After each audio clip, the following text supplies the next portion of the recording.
Dude, MattyDaddy, the bourbon dude, fantasy affair, fantasy football, and it's quick hitters. It's AFC South. It's Dynasty Talk. It's all the yum-yums, the gaga, the good, and it's Wednesday night. It's Wednesday night. We're feeling good, feeling fine, but we're not alone. Guys, Dynasty, AFC South, rankings, but we brought in the guest. We knew we were talking AFC South. I said, Mom, we got a big show tonight. I'm going to need you to keep it down. We're hitting it hard and hitting it fast. She said, me and my boyfriend will be quiet. I said, all right, get out here. Wrong topic. We got Dave, the Dynasty Dork, in the house. DynastyDorks.com. It is taking over the world, and we have him here tonight. David? Cheers, and what's going on, boys? What's going on? Brad, welcome back. You just had a draft, my man. You're feeling good? Football season's around the corner. Yeah, dude, I got to smash my work league draft. I did get sniped a couple times, so I was a little irritated. Luckily, the guy that sniped me was sitting right next to me, so I give him a nice swift elbow for doing it to me, and I can pay him back in the championship because I think the two of us came out with the best two teams all together, so I'm looking forward to it. Ooh. Dave, what's been new with you, man? I see you all over social media. I see you doing push-ups in the garage. What's going on? Well, I just got back from Louisiana. I was at the Real Reality Fantasy Football Competition. So our episodes are already out, Real Reality Fantasy Football on YouTube. But the draft episode, I cannot give you any details about what happened, but the draft episode is possibly being released Friday. That's what I can't wait to watch. Those guys are kicking ass too. Real Reality Football, dude. Great guys. If you haven't met them, check out their content. It is amazing. Let's puff up our stuff a little bit though. MattyDaddy, Bourbon Dude, we've been working hard coming off a hot expo. Website's getting reworked right now. www.ffaffair.com. Rookie on the rise. DFS Cash Crusade. Hot Buy just dropped today. Eric Burkholder kicking ass and taking aim. So much going on. I'm so excited. But I got to tone it down because we're talking AFC South. We're talking news. We're talking video games. Let's get right to it. Getting so excited. Getting a little puffed up. All right, cut it out, MattyDaddy.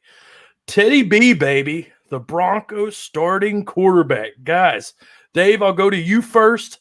How do you think this affects the offense? Were you rooting for this guy? Do you see this as an upgrade over Locke? So it's interesting. For personal reasons, I'm the Giants fan, so I gotta deal with Teddy week one.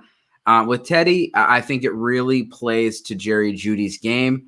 It's all about timing routes. It's all about getting the ball in his hands and letting him do work after the catch. Cortland Sutton, I think, takes a dip because Teddy B he's not a vertical passer. Drew Lock offers that. As much as he does spray it around the field sometimes with his erratic passes, he does push the ball down the field, and Teddy doesn't do that. So Cortland Sutton takes a little bit of a hit, but I do think Jerry Jeudy is the biggest winner out of this. Winner, chicken dinner, Bourbon Dude. Brad, I see you sipping that sip. Tell me about Bridge. Is he the guy? What do you expect from him this year? Is this a QB2? Are we just not even going to flex this guy as a streamer? What's your thought process on Teddy?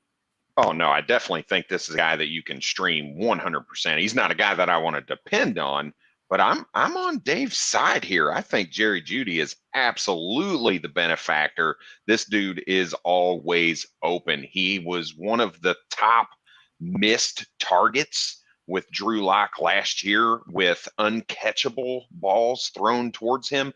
That's not going to be an issue with Teddy Bridgewater. He was fifth in the NFL in completion percentage last year. That's top notch. Not to mention, I'm going to disagree just a little bit.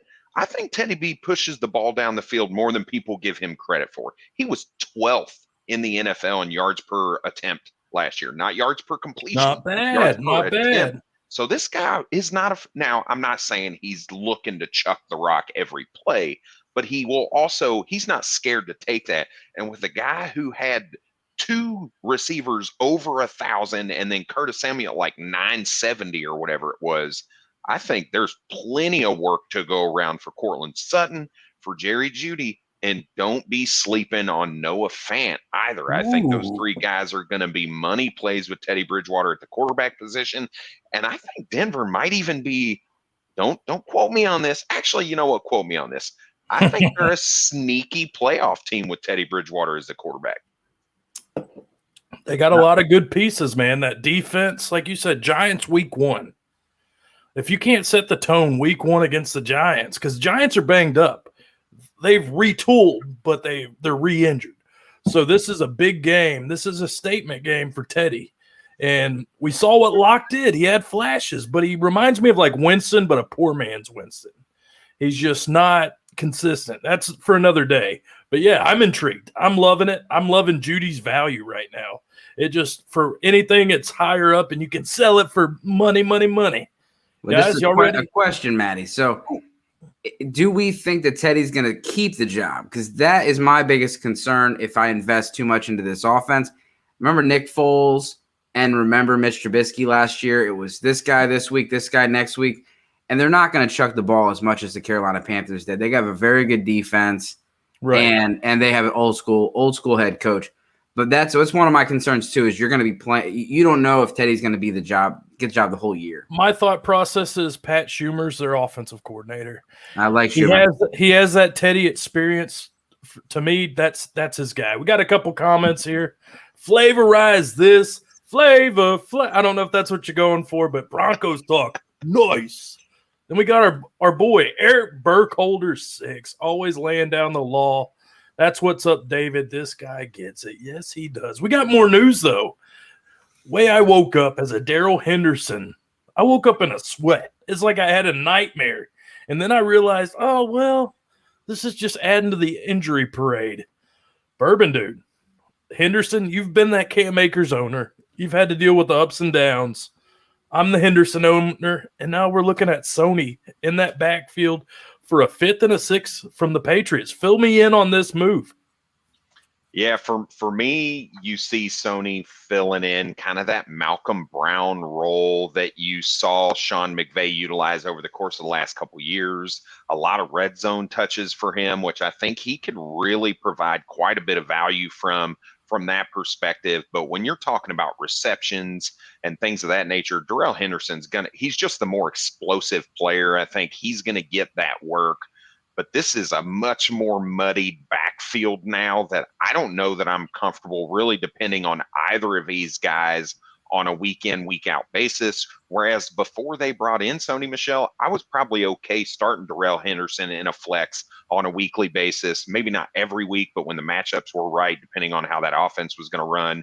So now I don't know that I'm there because I see Darrell Henderson getting that work, that third down work. But once they get inside the 10, they're going to Sony Michel. So he's going to vulture some. It's a very difficult situation to kind of handle right now. So I'm staying away from both of these guys in redraft and dynasty at the moment because I still believe Cam Akers at 22, he's going to be able to come back and be somewhat serviceable. We don't really have a lot of information around young running backs coming back from an Achilles injury, right? So we've got guys like Marlon Mack, who's a little bit older, Emmanuel Sanders, he was a little bit older. So, but you see, he was able to maintain his explosiveness. Now, different position, different type of play. I get it, but I'm still thinking Cam Akers is the guy to own when you're talking dynasty format. So I can dig it.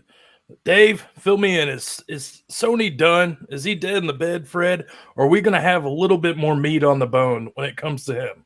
We're good. I think the biggest thing about the Sony Michel news is that they weren't comfortable with Xavier Jones and Jake Funk as their second running back.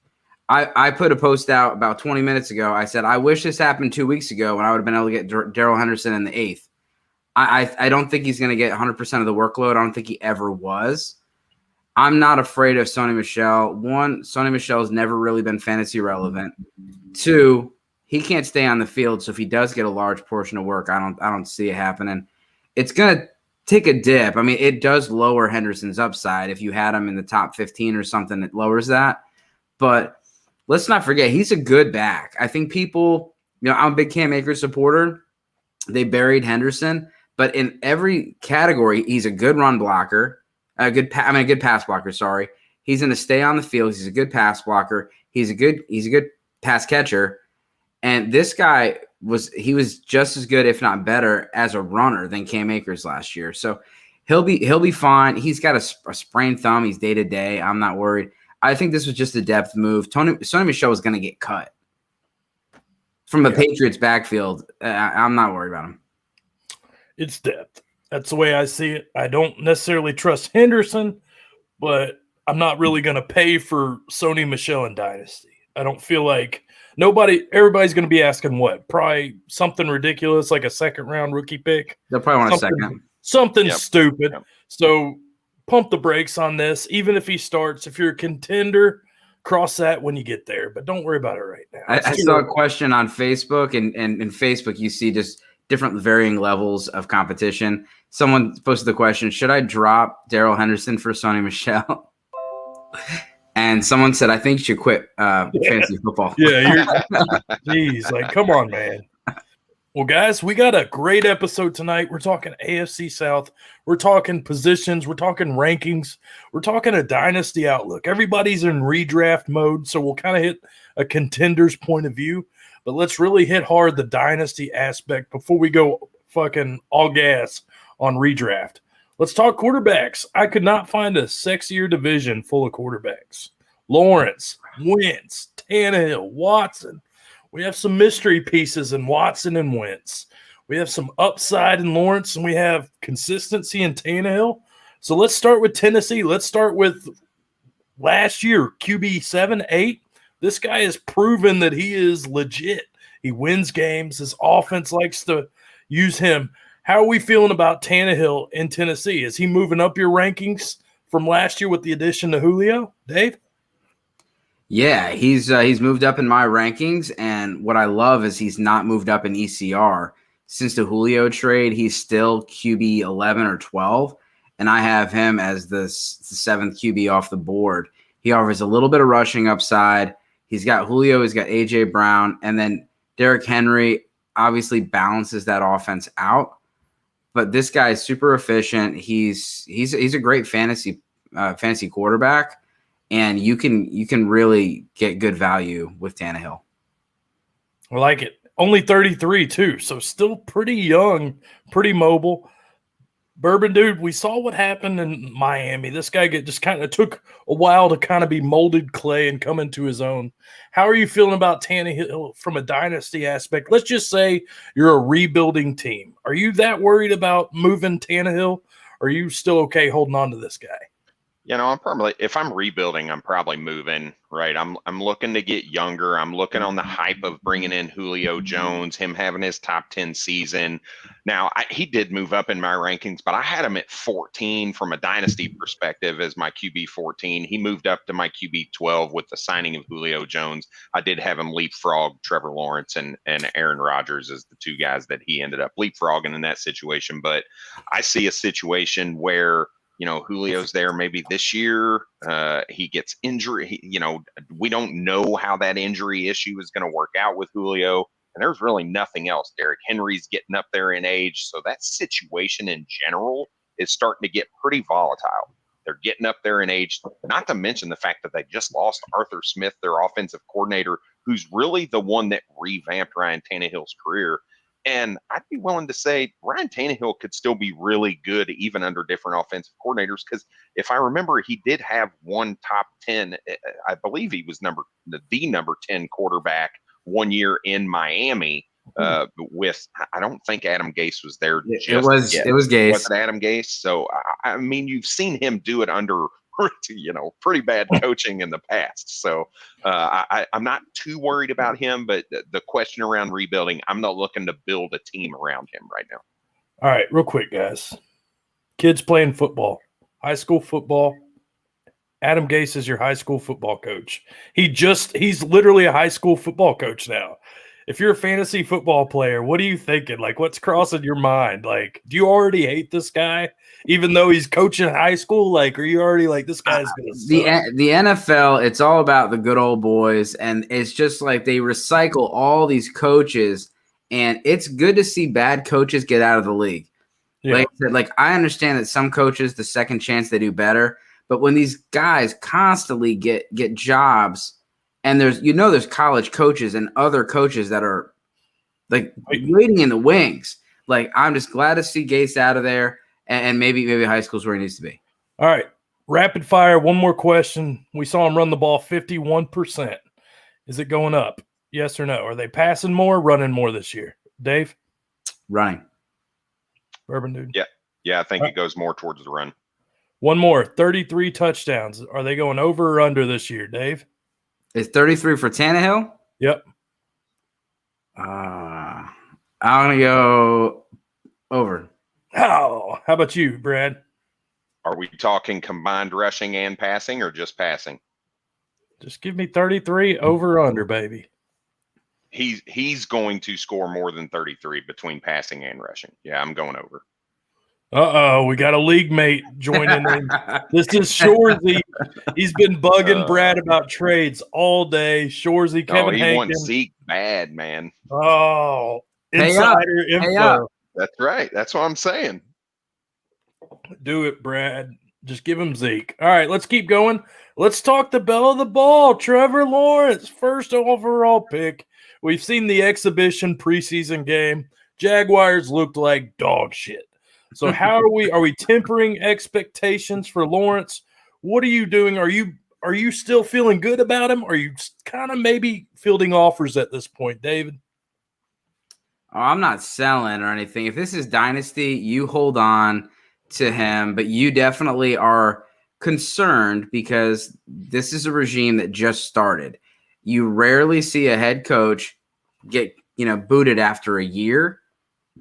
I'm not saying it's not going to happen because it can happen. And one of my biggest concerns with the Urban Meyer combination of him and Trevor Lawrence, this guy's retired from football twice. So it's not development, there's so much potential for bust when it comes down to quarterbacks. And the guy they're tied to as the head coach is such a big factor. It's just, it sucks for Trevor Lawrence. And then you see them go and draft a running back in the first round. And, ETN, anyone could have got hurt. But a running back in the first round, like, this guy needs a fortress built around him. And you went and got a running back. Whew. Just a lot to take in with the Jags. It's like that mystery box. You don't know what you're getting, but you can't feel good about it right now off the ETN injury. We'll talk more of that next page. Brad, Lawrence, man, this is a guy who's everybody's kind of in flux about. We just got done talking about Burrow.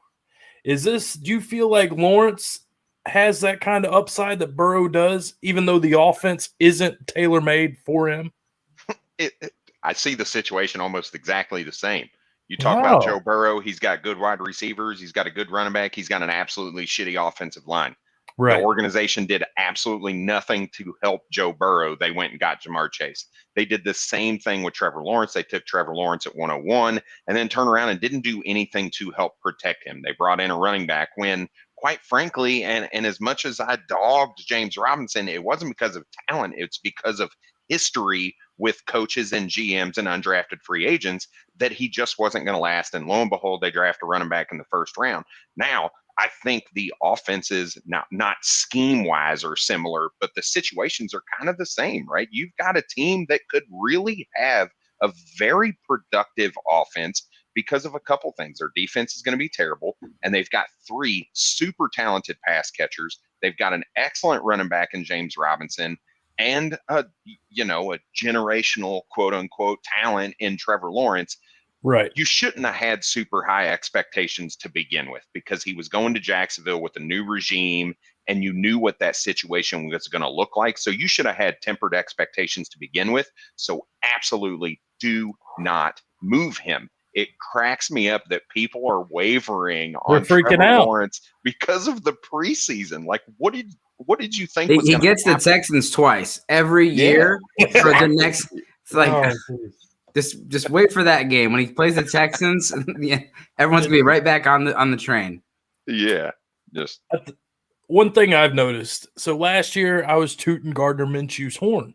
I was like, this is going to be a bad team. They're going to have to play from behind, and I don't know what happened. They just a cliff dive. So to me, this is even better for Lawrence because now they've improved the team a little bit.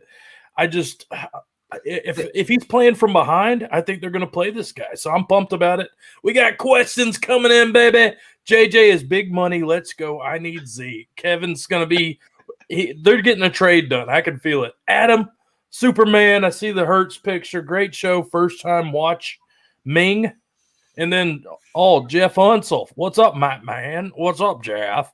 Let's keep going, though. We got Wentz. This is a guy reunited with Wright. This guy was on fire. What was it, 2018, 2019 before the ACL injury? This was probably a top 8 dynasty quarterback. He's been consistent when healthy. This is your upper echelon, I'd say high-end QB2. Wentz, guys, are we having faith this year? Wentz is going to come out guns a-blazing. Dave, hit me with it. I'm not going to give him high-end QB2. There's a lot of good quarterbacks. We just talked about how, Brad's talking about Ryan Tannehill at 12. I would say he's more of a mid to low-end QB2. So your super flex leagues, I'm okay with it. He just doesn't have the weapons, and it's just, again, when you do your rankings, right? You look at it, you're like, man, this guy's top 10, this guy's top 10, this guy's top 10. At the end of the day, you're like, I can't put 15 guys in the top 10. And, if you looked at it, I got to look at where I have him in my rankings right now. But I have Carson Wentz. Oh, you guys are going to kill me. I have him at 21. It's Dynasty. Who's 1920? Tell me that. All right, so I got Matt Ryan and Kirk Cousins ahead of him. I got Jalen Hurts, Tua, Justin Fields, Trey Lance. Okay, I mean, I can move him to 20 because Deshaun Watson I can take out of the rankings until further notice. We can move to 20. Does that make you happy? I'm just interested in Matt Ryan. That's another show. Like, what is this play style? What is going to change with Matt Ryan? Because I don't think he's Tannehill, but we'll save that. So Wentz is 21 in your rankings. His weapons, he just doesn't have a lot of weapons. They're going to run the ball a lot, and if they would have addressed the receiver a little bit better, I'm just not, it's not. Colts fans, Dave lives in Indianapolis. I'll give you his address after the stream. Brad, dude, tell me about Wentz. Tell me from a dynasty perspective, what are your thoughts on this guy, like moving forward with the Colts? Yeah, so I've got him at 19 in dynasty rankings, right behind Derek Carr, right in front of Zach Wilson is where I've got him. But I think there's some upside to be played here, right? If I'm specifically redraft, so I'll table that actually, I guess, since we're talking dynasty. In dynasty, I may be looking to go get this guy, mainly because he's injured. So you've got that dip. You've got the fact that he's changing teams. You got that dip. You've got the fact that he's played poorly last season. You got that dip. So there might be a buy window. And if you want to convince yourself, you go back and you look at when Carson Wentz's last good season was, and lo and behold, Frank Reich was the guy calling the plays that led to him having his MVP style season. 29 touchdowns in 13 weeks. Dude was on fire. Yep. So, I mean, the opportunity, you've seen him do it before. It doesn't mean he can't do it again. But like Dave said, that wide receiver core is a little sketchy. I love Paris Campbell. He's my dude, right? I want to see him do well. I think he can do well. But outside of him, I'm not a big fan of Michael Pittman. I think he's a one-trick pony. He can do one thing, and that's really about it. And you got T.Y. who's getting up in age, and he can't stay healthy. Then you got baby hands, Jack Doyle. Like what do you got there? It's the run game in Jonathan Taylor and the check down game to Nyheim Hines. And that's really about it. So I think his upside is probably capped this year, which is another reason why I might be looking to go get him now, because if he performs well this year, they go get him some weapons in free agency, right? Allen Robinson's one on receiver the board. away. You got Chris Godwin coming out. You got wide receivers coming out like Justin Ross and guys like that. They might add some weapons and continue, because you got to think the defense is solid. The offensive line is solid, but they're getting up in age. So their window is shrinking, right? So they're going to be looking to bring somebody in to put them over the top. And I think at that point, you might see a spike in Carson Wentz's value from a dynasty perspective. So I think getting in now might be the right rock if you're not a contending team. Dude, and the price you're paying for this guy, it can't be much. Like you said, a receiver away, and he's got weapons already. A lot of intrigue with this team. A lot of upside. We're just waiting for somebody to kind of elevate themselves. But I think Wentz is a perfect quarterback if you can put weapons around him. I think he does have that upside. I'm all about it. I'm in it to win it. Let's go Watson. Somebody you're not in it to win it till probably week 12, 13 if you're lucky, maybe a Thanksgiving game. What the truck is Watson from a dynasty aspect, because you're probably either not selling them because you don't like what you're getting. What do we do here, Dave? This is the biggest question mark of the offseason. Top 5 quarterback when playing, but when is he going to play? It all depends on what your team's at, what direction you're going in. If you're a rebuilding team, he's a good person to go by. And obviously, if you can put the personal stuff aside, if you're a rebuilding team, this is exactly what you do. We talked about Ryan Tannehill. You go trade Ryan Tannehill for Deshaun Watson, and maybe you can get Deshaun Watson plus at this point. I mean, if you're a contender, you don't go get Deshaun Watson, and if you're a contender, what are you going to do with Deshaun Watson? So you would just sell him off. We mentioned Zach Wilson earlier. I'll take Zach Wilson over Deshaun Watson. I'm really high on Zach Wilson. Wow. I think you got the Jets stink on him a little bit. The Gase is out of there. He's over at the high school. So I'll take Zach Wilson. It's too much question marks. I'm out on him, but it depends on where you're going. Well, and it's funny. We brought up Watson, questions or comments started flying in. Everybody's got an opinion. We got Shorzy Hank. If I'm in rebuild, I'm getting Watson. We got Mr. Jeff. Zeke for Watson. Jeff, Watson makes a lot of baby gravy. So there's always something going on with Watson. Bourbon Dude, I'm going to pass it to you after that ridiculous comment by Jeff. Hit me with Watson feels. Like, you're a Watson owner in too many leagues probably. So fill me in on your confidence in this situation being resolved this year. Yeah, so I'm looking through rose-colored glasses. I'll go ahead and explain that now because, as Matt said, I've got him in quite a few leagues, both rebuilding and contending teams. Now, he's my 4th quarterback in my contending leagues, so I'm not worried about it. I'm not looking to sell him low. I'm going to wait until he's back, the situation's resolved, and we move on. But he's not on the commissioner's exempt list. I know he hasn't practiced. Is there a world where him and Houston work this out because he realizes, look, I can't sit out a year. Like, this isn't going well for me. Between now I've got 2 criminal charges along with all the civil complaints. I've got a trade request out there, all this stuff going on. Is there a world that this guy starts? I think there might be. Do I think the probability is high? Absolutely not. But there's a sliver of hope in my mind that Deshaun Watson says, you know what? I'm not in a position to try to sit out a season. I don't have any leverage. I'm going to play. I'm going to let my play speak for itself. And then February of next year, which is when his deposition is, that's when I think you have to start to worry about what's going to come out and what the punishment's going to be. So I think the 2022 season is more the season you have to worry about. So right now, if you could get him, I think now's the time, whether rebuilding or contending, to get him. Because if you're contending and you can afford it, and he's not a piece that you need to win now, he's 25 years old. This guy, there are guys who have done way worse, right? Way worse that are playing in the NFL. So to think this guy's just never going to take another snap, I think is crazy. Now, I haven't taken him off of my dynasty rankings, but he was my number 2 quarterback before all of this stuff started, and I've dropped into number 7. Sorry. And it's slowly going to creep down over time, obviously. But I want to wait until week 1 comes, and if they say no, he's 4th on the depth chart, or he's a healthy scratch or whatever, now he's going to start to come down a little bit more. But I think there's a world where this guy could possibly start this year. The way I look at it is the production he's put up, people are still trying to trade for this guy. And look at the track record of the NFL. Tyreek Hill, Kareem Hunt, Darius Geis. Like, all these guys are going to be playing back in the NFL.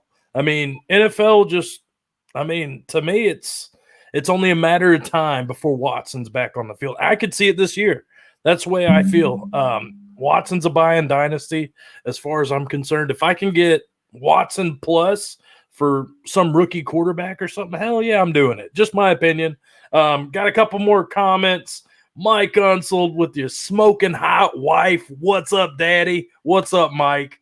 Let's keep it going, dude. We've went through the quarterbacks, so obviously all these have great upside, some of them with a little bit of risk. Let's hit the RBs, though. That's another topic. Oh, man, Etienne. Mild foot sprain, puts him on the IR all year. Now I'm feeling a lot better about that second-round auto pick of James Robinson in the Razzball draft. So I was pissed. I drafted James Robinson and Michael Thomas during my kids' nap time. So I fall asleep, and this is what I get. So just interesting how it works. Now it's all full circle. MattyDaddy's back on the horse and riding. All right, Etienne, James Robinson. Let's go to you, Brad. Fill me in. Robinson, let's talk him because we got IR, we got Etienne. We can get to him in a second. James Robinson, baby. What are your thoughts going through your head right now? Yeah, I think he's a smash play for like that late third, early fourth round pick, whether you're in a redraft league or really even a dynasty. I moved him from 27 to 18 right now.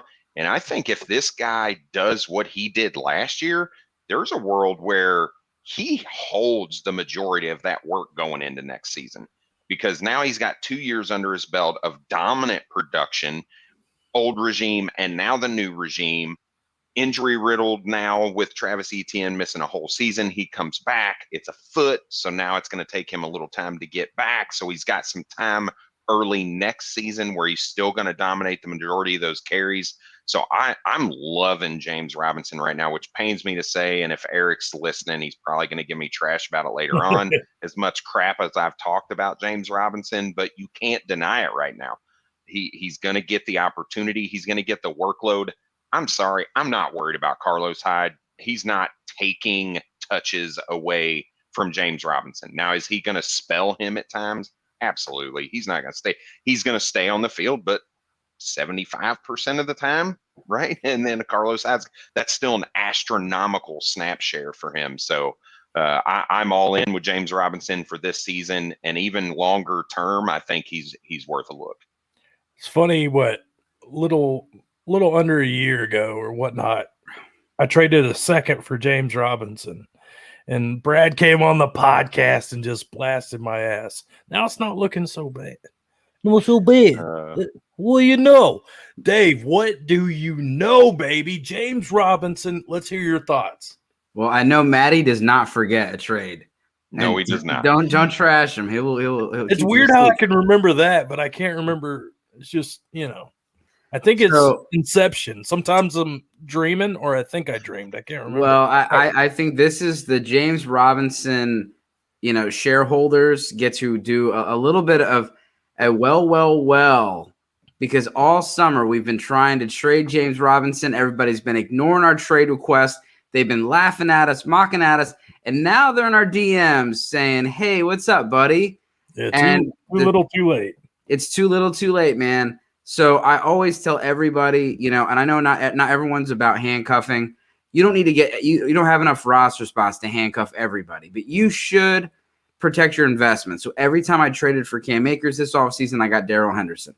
And I had James Robinson already, so I drafted a couple ATN shares, so I'm good, baby. But when it comes down to it, James Robinson is going to be a smash play, but don't expect him to do exactly what he did last year because it's a different offense. He did a lot of his work in the passing game. And the fact that he was on the field, he got 95%, sometimes 100% of the running back snaps, that is freaking unheard of. That's Derrick Henry, Christian McCaffrey kind of workload. We don't know what this offense is going to look like. Temper expectations. Don't go and buy him as if he's a top 10 running back like he was last year. But if you buy him as an RB2, that's great. And if you are a rebuilding team, you sell James Robinson because someone is going to buy him and they're going to pay a lot. All right. Let's keep it going. Let's talk Etienne real quick. Let's just do a rapid fire on him. Everybody knows he's hurt. He's on IR. He's kind of on the back burner. Give me your one thought rapid fire, Dave. Hit me with it. My first thought was, would you, if you're a rebuilding team, would you trade James Robinson for Travis Etienne? Yeah. That's my first question. Hell yeah. So Etienne is someone I would buy if I'm a rebuilding team. I feel like he's a first-round pick. If you're rebuilding, you're gonna have him next year. So extra first-round pick next year. Go get Travis Etienne. Brad, what you got for me? Etienne, give me something. Yeah, I don't know if I'd give up. I'd try to buy him low, right? I'd lowball people. I'd try to give them a Naeem Hines and a second, or Cam Akers or something Travis around Etienne. that. Cam Akers all day long to me. Yeah, I don't think that's close, but I might be abnormally high on. But that's on a lot of people's minds. Yeah. All right, we got a couple more comments. Let's keep it going. Oh, did guys sign somewhere? He didn't sign anywhere. Jacques, you former Red Washington football team fan, but he's suspended like 6 to 8 games, so somebody's going to take a chance. Dolphins running backs, Jeff, you're going to have to wait for another episode, and your beer is empty, Jeff. You know me too well. Hankins, wanting a little Chenault talk. We'll get there in a minute. Let's keep it going. Let's talk these Texans RBs. David Johnson, pass down roll. Mark Ingram, everybody's expecting him to be cut. And Philip Lindsay, one of the most disrespected running backs in football. Dave, hit me with it. I'm staying away. I don't want anything to do. Brandon Cooks, I'll take some Brandon Cooks. I mean, Philip Lindsay, he looks like a PPR back. He's never been a PPR back, so maybe in this offense they turn him into it. But it's just, you got a messy backfield on a very bad offense. I'm out. All out. All right, Brad, you're the Lindsay truther on the group. We saw I just heard a podcast, you and Eric talking David Johnson. Like, he was pretty damn good last year for the value you played. Give me the rundown on this Texans or running backs. Yeah, I think Philip Lindsay is the guy to get out of the three, if anybody, right? You hear a lot of talk about Mark Ingram getting cut, and now you see David Johnson as that third down only back. Philip Lindsay going around the likes of McCole Hardman and Nelson Aguilar and T.Y. Like, I'm taking Philip Lindsay there. That, to me, is the value play there. You get a starting running back who, let's say David Johnson happens to get hurt, which has been fairly common the last few years. Now you're looking at Philip Lindsay alone in that backfield. Now, I don't expect that offense to score a lot of points, but he's the only guy there, right? Outside of Brandon Cooks. What else are you worried about, right? Kiki QT, Nico Collins, love you, Brett, but not really.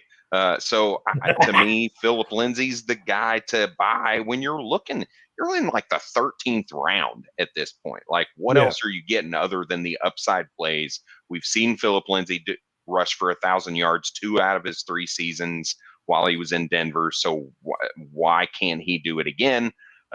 David Johnson, I don't know what's going on with him, because if you look at his production last year, his production was solid. And when I say solid, it was like top 15 when he was healthy last season. So I don't know what's going on this offseason with him.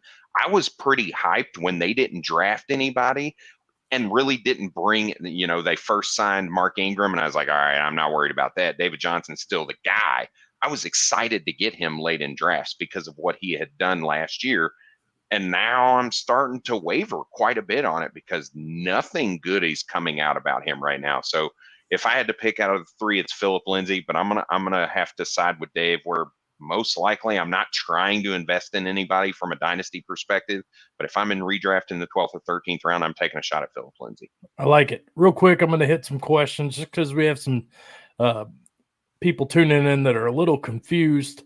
So does number 1 on the football card mean that he is the starter? How do I know what players I have?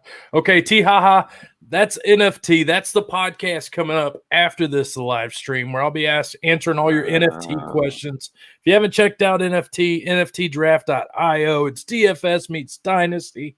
T-ha-ha, I'll get to you in about, I'd say about 30, 45 minutes. Let's keep it going. We got Andrew Jacques is Brandon Cooks. We'll get there. Patience, young grasshopper, trying to skip the line. NFT draft. Boom! I like it, dude. Yeah, Texans, I don't want a piece. I'd like the cheap piece, and I'd like to think that this is just going to be one running back. But to me, this smells committee. Obviously, Duke Johnson wasn't part of the committee for some reason after what we saw in Cleveland. I'm still kind of confused about the Texans, so I'm just pumping the brakes and staying away. Dynasty, I'm trading them off. I don't want any part of the Texans run game. Let's keep going, though. Derrick Henry, 2,000 yards. Oh, Matty, my boy. Let's talk these running backs. Darrington Evans missed about, I think, 11 games last year with an injury. Kind of your change of pace back. Is now the time to get off of Henry, or do we have one more year of just top 5, top 10 production? Dave? Yeah, I wish I had a crystal ball. I mean, history says that he's going to have to pay the bill at some point. You see guys like DeMarco Murray. You saw him, and he was just, he got so many carries, then poof, he was gone. Just countless guys that happened. So I'll bet on Henry until he proves not to, because this looks like he's built in a lab. But it is a little nerve-wracking to take him in the first round, knowing that he's had so many carries in the last 2 seasons. I don't know. I don't know either. Let's pivot to Brad, man. Is Henry a guy you're willing to hold on to one more year and then get out on, or is that 2,000 yards enough for you to just abandon ship? Because you're a Zeke owner. So this is kind of the same kind of question. Zeke's obviously probably a little younger, a little less wear and tear, but hit me with Henry yums. Yeah, I think it depends, right? Like most situations in Dynasty, if you're contending, obviously you got to hold a guy, right? I mean, we've seen guys who are those bruiser backs who carry the ball a ton of times into their 30s, and obviously their production drops off, but it's still a guy you want to put in your lineup. If I'm rebuilding, I'm selling months ago, right? Like before the season, before the draft, I'm trying to move him way ahead of the season, because that hype of the 2,000 yards, it starts at the peak at the end of the season, and then it pretty abruptly drops off, right? So you want to sell when people are still thinking, oh my God, this guy just rushed for 2,000 yards. How do I get this guy? So I'm looking to move that year. Hey, you know what? You get the year of 1,500 yards from Derrick Henry. You can have it. Give me a first and J.K. Dobbins or whatever. So let me put right? you on Whatever. the spot. Let's do some role play. Hey, Mom's still awake, so not too fast. So let's just put the hat on backwards, get in the trade mindset, stretch it out. Hey guys, it's me, Dave, Dynasty Dorks. I'm a contending team. I am literally second place every year. My team is that good. Is that what Dave sounds like? I haven't heard him sound like that at all yet. Hey, Matt, it's me, Dave. Could you put me on the phone with Brad? He's got Derrick Henry. Derrick Henry or 2 late first, Brad. You're a rebuild, man. First. Late first. Is that enough to get it done? We've heard I'm taking the 2 firsts. Ooh. I'm trying to make sure that at least getting one Dobbins of them in a first isn't necessarily going to happen. I think people value those running backs more than they value a future pick. So I think pick strategy is almost what you have to talk, because nobody wants to give a young asset, even if you're a contender. So it's got to be a pick to me. Yeah. So two late first. Condition, yes, I would take the 2 firsts. Yep, I would take it, but I would need to make sure one of those, at least one of them, is in 2023. I don't want 2 2022 late firsts. Dave, what are your thoughts on this one? Class is so different. So, yeah, and it's really hard to project this. Last year was so weird with COVID and everything, and the class does not project well. So, if you can split those up, one's 2022, one 2023. I would do it just because I don't think you're going to get more. I don't think, like it would be nice if you can get J.K. Dobbins plus or DeAndre Swift plus. I just don't think it's going to happen. Dynasty players are in tune to the fact that Derrick Henry's cliff is coming. Right. Everybody knows cliff falls. Everybody's expecting it. So it's really mid-season. To me, I'm one of those, I'm going to hold him because I feel like the volume, I don't feel like Darrington Evans is leveled up enough to be in that consideration. So I'm probably keeping Henry a little longer. I'm waiting for somebody to offer maybe like a Jamar Chase in a first. Something that kind of wets the whistle a little bit. Granted, the reports out of camp. NFT drafts, watching, keeping Henry. That's a good topic. Darrington Evans, backup. Anything else you guys got to go on him? I mean, he was a stud in college. It was what? Was it App State? Is that right? Appalachian State. Yep. Right. So it's not going to be, the same thing. Like it's not like Tony Pollard and Ezekiel Elliott. Like if Ezekiel Elliott went down, Tony Pollard he would ball out. Darrington Evans is a completely different running back. He compares to like a Raheem Mostert. He's a one-cut runner. He's a speedster. But I think there's a huge drop-off talent level from Derrick Henry. And he might not even be the guy. I know people project Darrington Evans to be the guy behind him. McNichols and Brian Hill are there. It could be a split. It could be a split backfield. I just don't know what it's going to look like. Henry. Let's go Colts. Let's go. This is the cream of the crop as far as RBs go, as far as consistency, upside, just everything you want from running backs. And then you go to the Reich.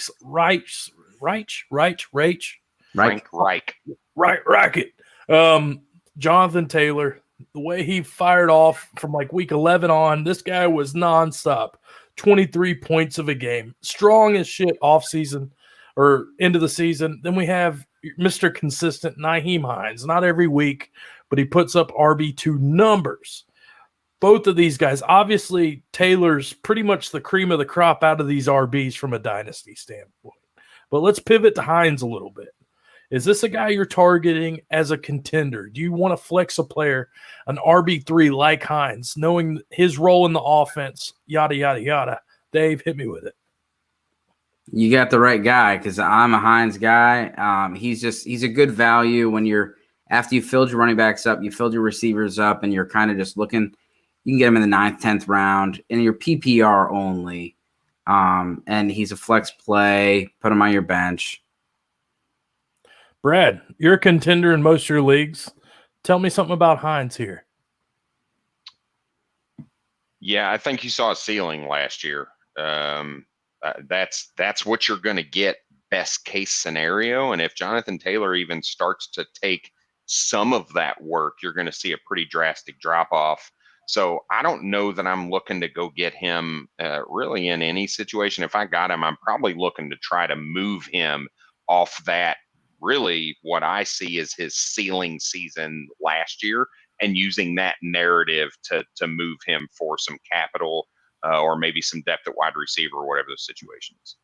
I think you're right about that. Like Hines is one of those guys you can trade away. I don't know the value-wise what you're going to get more than like an upside, kind of like a Michael Pittman, maybe if you're lucky.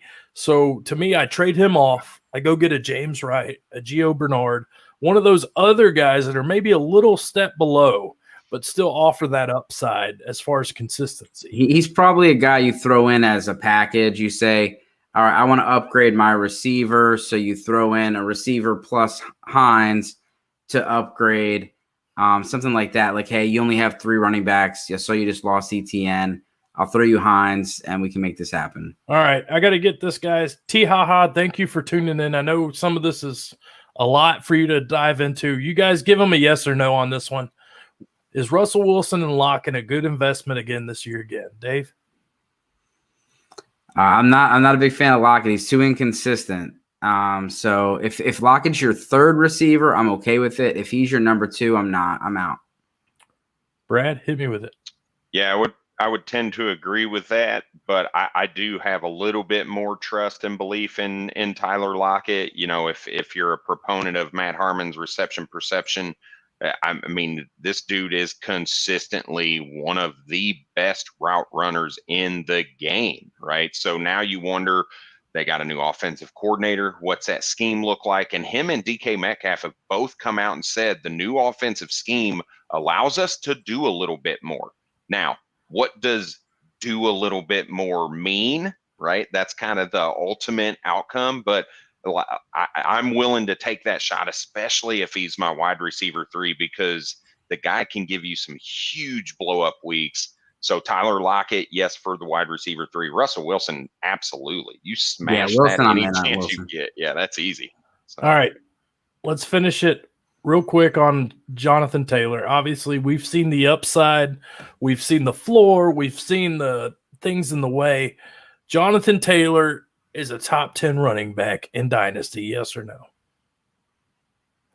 He is. He's being drafted as a top 5 running back. Is that too high or is that right on point? We'll see. I mean, it's a little high. He's being drafted at his ceiling. He's being drafted based on the last 5 games of the season and not the whole season last year. Gibson or Taylor? Taylor. Brad, top 5? Yeah. It's tough. I agree. Yes, I would draft if he's sitting there as the 5th running back off the board. To me, I am most likely taking him in a dynasty startup, but I do have some reservation because we talk a lot about David Montgomery, right? David Montgomery ended up as the RB4, but very similar. You look at the back half of his schedule, and they played very similar teams. You know, you talk about Jonathan Taylor. He played Houston twice at the end of the season. He played the Las Vegas Raiders. He played the Jacksonville Jaguars. There's 4 of those 5 blow-up games that are bottom feeder defenses. I'm not taking away from the skill set of Jonathan Taylor, but I do have some of the same reservations that I have about David Montgomery, but I'm not letting him fall past me. I think that'd be silly to let him drop past you, midway or out of the first round. Here's the question, Matty, for you.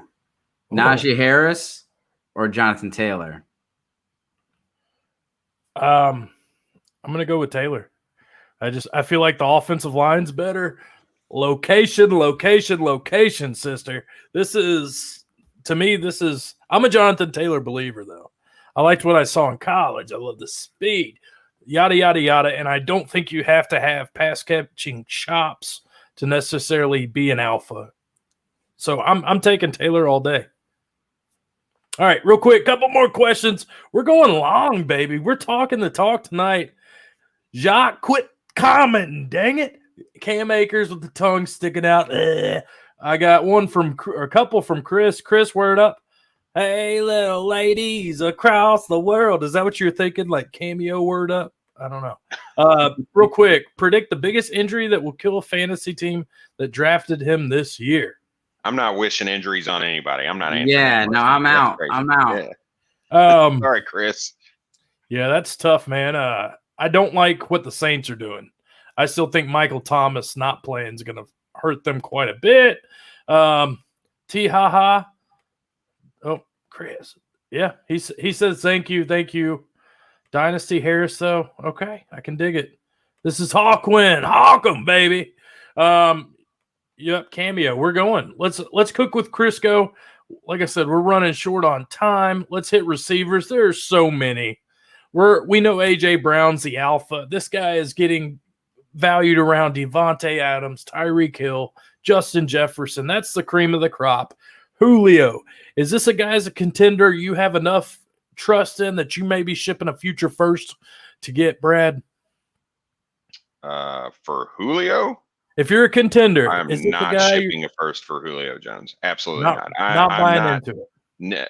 Well, so I'm as a contender, I'm okay moving my first. I'm not okay moving my first for a 32-year-old wide receiver coming off injury and changing teams with a new offensive coordinator. I'm not going to do that, right? I'd move a first for a guy like, I don't know, Robert Woods even, right? A guy who's in the same system, 29 years old. I know I'm going to get a couple years out of him. That type of situation I'm okay with if I'm a contending team, but I'm definitely not moving a first for Julio Jones. So too much risk with Julio. Dave, thoughts? Yeah. Yeah, and I'm a big Robert Woods fan, so I would smash accept that trade. I want Woods more than Julio, and if you do try to get Julio, maybe Julio in a second, that might be. You just don't trade your first for Julio. That's just you're going to be sitting there week 7 or 8, and he's questionable or out, and you're going to be really regretting it. I mean, how So many games 2 years ago was it like a hamstring? It would be like warm-ups, and he would get out of game because of his hamstring or his toe. Or, I mean, consistency is key. This guy's a stud when he's on the field, but when you're having to bank on, a 70% chance he's going to miss, that's scary. So I just moved in a contending team, moved a running back for Julio. I moved Damian Harris for Julio Jones. That's the kind of trade for me I'm willing to do, right? Right. An unknown commodity in Damian Harris in an offense that you can never really count on a running back other than James White. For a guy that has been a stud for a decade in the league, and he's a wide receiver 3 on the team, right? That's the type of situation I think you're looking at going to get. I don't even know that I'd give up a second, to be completely honest with you, for Julio Jones right now. So I love Julio this year, but when it comes to dynasty, I don't. I'm out on this guy. I don't want to, even as a contender, I'm willing to move him to package up for an upgrade. Like you said, a Robert Woods, whatnot. So in dynasty, don't put your eggs in the Julio basket. Roses off the bush. But somebody say, but all right. Anyways, let's keep going. Let's talk Texans receivers. AJ Brown's an alpha, case in point. Anything else we need to say about AJ Brown? nope. He's good at football. Good at football. I like it. Dynasty asset. He's top notch, baby. Let's talk Nico Collins. Let's talk Brandon Cooks and Anthony Miller. I had to throw him in there. Nico Collins, is this a guy you're willing to trade for and just hope for the best? Hope that Watson plays, has some kind of upside here, Dave? I don't know if I Intriguing. would trade for him, but if in your rookie draft yet, or you're you can get him in a 3rd round pick at this point. Right. If you can get him thrown in on a trade, I wouldn't just specifically trade for him right now. I don't think he's going to do anything for your team this year. So if anything, you're just trying to get a small investment and then hope that John Watson comes back next year or they get a new quarterback. Nico, Brad, nothing there. I'm out. Let's talk Cookson, because this is a guy constantly a wide receiver too. And this guy, to me, is disrespected all the time. And he's one of my favorite players. I don't know if it's the consistency, the concussions. I'm not sure. But Cooks, my man, this is the alpha in Houston. Granted, you got Tyrod, but we saw Tyrod deliver to Robert Woods just a few years in Buffalo. So what are our thoughts on Cooks moving forward? Because he's, 27, I believe? Still somewhat young, but it's been on like 4 teams. Dave, thoughts on Cooks here? Yeah, I mean, the price that he's at right now, I'm fine with grabbing him. I mean, you may even be able to trade for him and get, if you're looking for a lot of dynasty leagues, you have 3 receivers. So you need to carry 4 or 5 receivers on those teams. And you don't have to rely on Cooks, but you could rely on Cooks. So he's somebody that can play in the flex that offers wide receiver 2 upside. I'm okay with grabbing him because his price is good. I like it. Brad? I love Brandon Cooks. I think he's a huge value in startup drafts and redraft and the dynasty community if you're looking to trade. If Tyrod Taylor can hyper target Keenan Allen, and I'm not comparing Keenan Allen to Brandon Cooks, but just the example, right? Tyrod Taylor played 2 games last year before he got benched, before he got his kidney punctured. Somehow, it was one game, right? one game. So, and in that game, he had 8 targets to Keenan Allen, right? And I would argue there are more people in Los Angeles that are worthy of targets than there is in Houston. So why couldn't Brandon Cooks be targeted 120 times like he normally is? So not to mention the fact, and this is like my go-to, if Teddy Bridgewater can have 3,000-yard receivers, why can't Tyrod just have 1 when there's nobody else there, right? There's no reason Tyrod Taylor can't throw for 3,000 plus yards, and Brandon Cooks is the only guy in town and gets 1,000 of them. I don't see a reason why that couldn't happen. he's consistently good. He's not that boomer bust guy. He's not finishing wide receiver 2 because he's got 3 blow up games and nothing else, similar to a Tyler Lockett that we talked about earlier. He's just good. He's always open. He can do anything you ask him to, and he's done it consistently over his career, changing offenses and quarterbacks. So I'm okay with going and trying to get Brandon Cooks right now because he's dirt cheap and he's consistently an RB or a wide receiver 2. Wide receiver 2 this year, guys. Brandon Cooks. Yeah. Yep. There's gonna be a ton of garbage time. You're gonna see him like the first half. He's got 3 points, 4 points. You're getting nervous, and he'll get 7 or 8 points just in the fourth quarter alone. Just out of like people, they're playing prevent defense, and he's just getting chunked 8, 9, 10, 13 yards. I like it. Let's keep going. Jaguars receivers. Marvin Jones, we know what he is. Mr. Consistent, the veteran, the old grizzled vet who puts up wide receiver 2 numbers. DJ Chark and LaVisca. Are you team LaVisca or are you team Chark, Brad? Neither. I'm team Marvin Jones. Looking around. Where's all the LaVisca truthers? Dave, I'm getting the wide receiver 1 as the last wide receiver out of the 3 of them. Right. So that's the guy I'm looking at right now. You're looking at him in like the 12th or 13th round. He's consistently good. You might have some injury concerns with him, but and you've already kind of seen a little bit of an affinity for Trevor Lawrence to be looking for Marvin Jones as that veteran. You see them hanging out on a boat together and doing all their thing, the 3 wide receivers and Trevor Lawrence. So they're starting to create that chemistry. So I'm taking the lowest person out of the 3 because really none of them have proved that they can do anything other than Marvin Jones, and that's the guy I'm getting for the value. Dave, Chark was just wide receiver 17 a couple years ago, and this seems to be the most disrespected wide receiver 2 in fantasy other than Cook. So it's kind of cool. We pivot to Chark, LaVisca, Marvin. Are you team Chark? Are you everybody's team LaVisca? It sounds like. Can I be both? I mean, I really.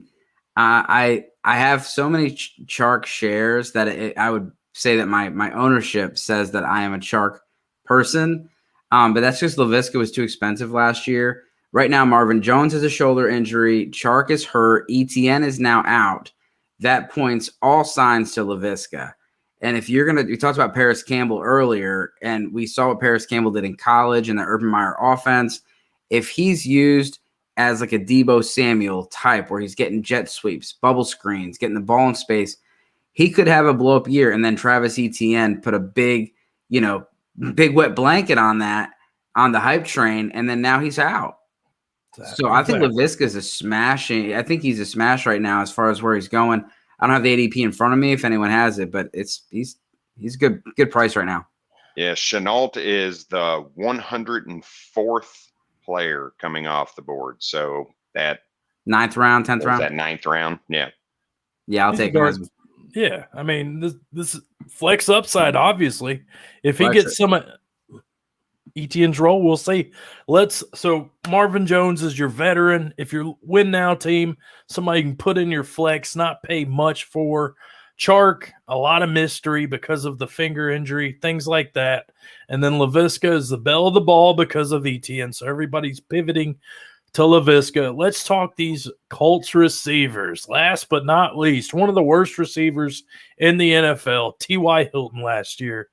Everybody's darling, going to Bible study with Wentz and Pittman. And then we have Paris Campbell. Is he hurt or is he healthy? What are we getting? I've heard Brad say Paris Campbell was a guy he loved. Oh, we're getting there. I'm reading the comments. Dave, who's your wide receiver in Indianapolis? If one's going to take a step forward, who are you buying into? Well, Wentz, he's done well with bigger receivers. And you saw what he did with Alshon Jeffrey. He targeted him a lot. He doesn't have a tight end like he did. I really was hoping they would just bring his boy Ertz over there, let Goddard blow up. I think Pittman will be the guy that he targets a lot. He does have a good deep ball, which is really good for T.Y. Hilton. And then Campbell's dirt cheap. I mean, not that I'm trying to target these guys, but again, like with Paris Campbell, he was pretty good last year in the one game he played. We got some light works going on. My light's like So I'll say Pittman just because of upside. I feel like if you're going for a dynasty standpoint, Paris Campbell, I like him. He just can't stay healthy, so I'll take Pittman. Brad, you're a Paris truther right now. Yep. If you're buying him, what do you think he's valued at? Are you moving a second for Paris Campbell? I would, as gross as that is. I would absolutely move a second for Paris Campbell. I've tried to do it, and there's already some growing hype in the dynasty community about him because he's been decent in preseason play and in practice, and the camp reports that are coming out are okay, and he's healthy right now. So right now being the key, right? So if I could get him for a late second, I'm totally fine doing that. And it does feel gross, but I believe he is the most talented wide receiver on that team by far. I don't even think it's close. I am not a big Michael Pittman guy, as alluded to a little bit earlier. So yeah, I would pay a second for Paris Campbell, and he's the guy that I think is going to be the top producer out of this wide receiver corps for the Indianapolis Colts. Paris Campbell, J.J. Arcega-Whiteside, N'Keal Harry, Hakeem Butler, Kelvin Harmon. Oh, gross. Then you got DK Metcalf and A.J. Brown. Crazy how the world works that you saw Paris, Harry. I think you missed Andy Isabella in that too. Oh, God. Yeah. Man. Wasn't McLaurin in that class also? Yeah, third round rookie picking. It's just crazy how it works, man. We don't know. We think we know, but we have no idea. I've been watching too much True Life. Let's see. We got a couple other ones. We got some tight end questions popping in, and Jock's going to defend his boy Chark till the end of the time. I don't want any of these receivers. I don't want to depend on upside for the Colts, so I'm staying away, kind of like I did with the Houston Texans backfield. I could see if Mari Cooper was on the Colts, or they bring in another guy before I'm going to trust one of these receivers as the alpha. Let's keep it going. Let's get tight ends pretty quick right here. We got Brevin Jordan, Jordan Akins. Is either one of these guys going to benefit? We've seen Akins do it in the past. Are you willing to start Atkins in your streamer, or are you willing to put a taxi spot on Brevin Jordan here, Dave? No, I'm not interested at all. I mean, Brevin Jordan, a little hype before the draft, but his draft capital says all that you need to know. I'm not interested in either of those. Brad? This is a gross division for tight ends. It's absolutely nasty. It's crazy. I have zero interest in taxi squatting Brevin Jordan. And I'm not going to invest in I believe he's 28 or 29 years old, Jordan Akins, who hasn't really amounted to anything yet. Yeah, same here. Not interested in most of Houston other than Cooks and maybe a little Nico. But Grayson, 4th round tight end for the Colts here. SMU, I believe. Mo Alley Cox, former basketball player. We've all want the next Antonio Gates, Tony Gonzalez. And then Jack Doyle, baby hands. I call it T-Rex arms. What are we doing with the Colts tight ends? Is any of these guys, we've seen Wentz target Ertz. So if there was one guy, is it Doyle? Is it Alley Cox? Is it Grayson for the future? Which one of these tight ends do you want, Dave? None. No, none. I mean, Grayson, if anything, because I can stash him on my taxi squad. I don't have to use an active roster spot because the other guys I do. But that's it. I'm not very interested in these guys. No deal. Brad, any Colts tight ends tickle your fanny? Big old fat zero, and I'm not even putting Grayson on my taxi squad because there are other rookies I would rather pick up to put in my taxi squad. And it's Granson. We keep saying Grayson. I think it's Granson. That's how we feel about it. Yeah. Oh. Yeah. All right, tight ends matter. James O'Shaughnessy, no target. What's your thoughts on this guy? Anything here? I'll take him over Tebow. That's about it. Well, obviously. We weren't let's go tight ends. I saw Geoff Swaim's number 1 on the depth chart. I was in love with Fursker playing slot receiver. I see Tannehill with the play action. This was a guy who was screaming a great streamer for your tight end position if you miss out on one of those top guys. Are you guys on Firsker here, or is this just me getting hot and bothered for nothing? No, I mean, I honestly, now looking at the whole landscape, I think this whole division is just a void. There's only, there's only so many tight ends out there. Right. I don't even see a streamer in here. Maybe one emerges, but so it's just gross. Brad, is that correct? It's just nothing here, no meat on the bone. This is the most interesting, I'll say, right? When you think about Arthur Smith last year, he used a lot of 2 tight end sets. Their offensive coordinator is the prior tight ends coach. So he's going to also, I think it's fair to assume that he's going to be running 2 tight end sets. I don't care that they said Firkser is not the tight end one. He's still got 50-plus targets with Jonnu Smith and A.J. Brown there. So I think there's a chance here that you still see some two tight end sets, and you still see some targets going to Anthony Firkser, who is the one that I would want out of the 2. I'm not paying anything for him necessarily, but out of these 4 teams, the top tight end to me is Firkser, and that's why. It's because of Todd Downing, the connection to Arthur Smith, 2 tight end sets, and the willingness to throw the ball to him with Ryan Tannehill. So he's the streamer. Ping's picks coming in hot. Just so you guys know, we use the koozies from the Expo. Thank you, Ping's Picks. www.ffaffair.com at Fantasy Affair FF on Twitter. Boom! Bada bing, bada boom. How you doing? All right, guys. Football talk's over. Real quick, before you get out of here, dude, we got football coming up. We got Madden. I talked to Dave yesterday. He's like, hey, man, I'm at earlier today. He's like, hey, man, I'm at GameStop. I'm getting Madden. Guys, we might not play video games now, but we used to at some point. What is your favorite football game of all time? Let's go, Brad.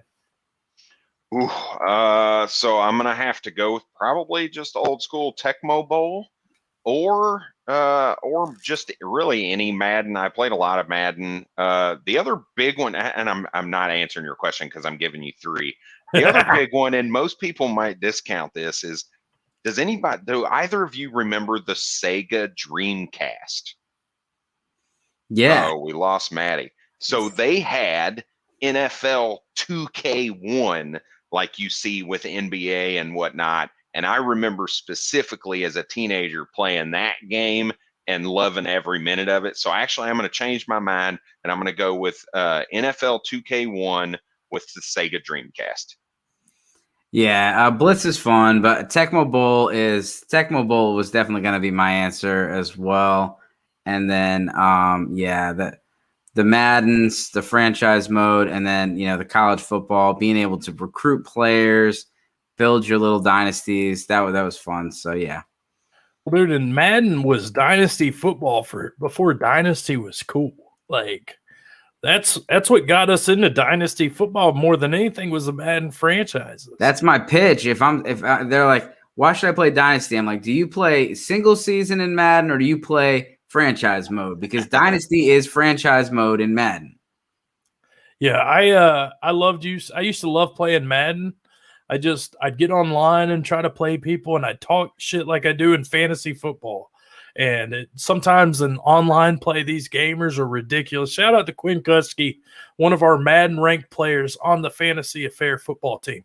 But yeah, I mean, Madden's, to me, it's the go-to. I like the style blitz. I love the stadium aspect and recruiting in college, but Madden's the 101 to me.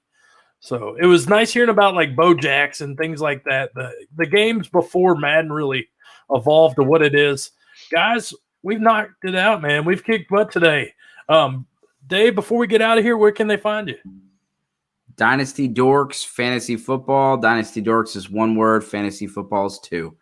YouTube, Apple, Spotify, all that good stuff. All that good stuff. All those yums, dude. And Brad, you've been kicking butt too, man. Big shout out to you for what you did for the Expo, what you've done for the Fantasy Affair brand. And not only are you here on the live stream, quick hitting it with the MattyDaddy, dude, you're all over the place. Rookie on the rise. our flagship show, the Fantasy Football Affair. Dude, where can they find you if they want more of that thunder and lightning that you bring to the table? Yeah, at FF Bourbon Dude on Twitter. You can find articles and rankings on ffaffair.com. I do want to shout out my co-hosts, my partners in crime, Eric Burkholder 6 on Twitter. Currently the host filling in for our normal host at Brian GMFF Affair, because he's living the dream, my token phrase, in Hawaii right now. He's getting acclimated still. We're trying to work out the time difference and whatnot. So shout out to my 2 co-hosts as well. Absolutely. Fantasy Affair, Fantasy Football. I am the MattyDaddy FF. We're taking over, guys. This is only year 2. We're just getting started. As they say, the cream of the crop. Nobody does it better. Till next week, it's been a pleasure. My treasure.